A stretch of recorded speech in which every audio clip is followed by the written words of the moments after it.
As I said, it is easier to gain insight into the shadow than into the anima or animus.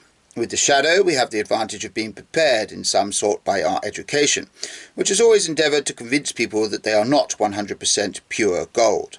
So everyone immediately understands what is meant by shadow, inferior personality, etc. And if he has forgotten, his memory can easily be refreshed by a Sunday sermon, his wife, or the tax collector. With the anima and animus, however, things are by no means so simple. Firstly, there is no moral education in this respect, and secondly, most people are content to be self-righteous and prefer mutual vilification, if nothing worse, to the recognition of their projections.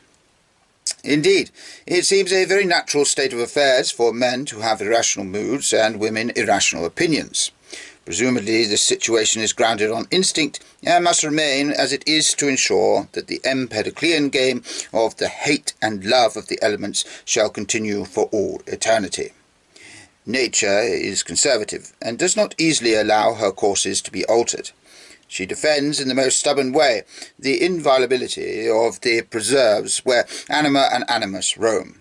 Hence it is much more difficult to become conscious of one's anima-animus projections than to acknowledge one's shadow side. One has, of course, to overcome certain moral obstacles such as vanity, ambition, conceit, resentment, etc. But in the case of projections, all sorts of purely intellectual difficulties are added, quite apart from the contents of the projection, which one simply doesn't know how to cope with. And on top of all this, there arises a profound doubt as to whether one is not meddling too much with nature's business by prodding into consciousness things which it would have been better to leave asleep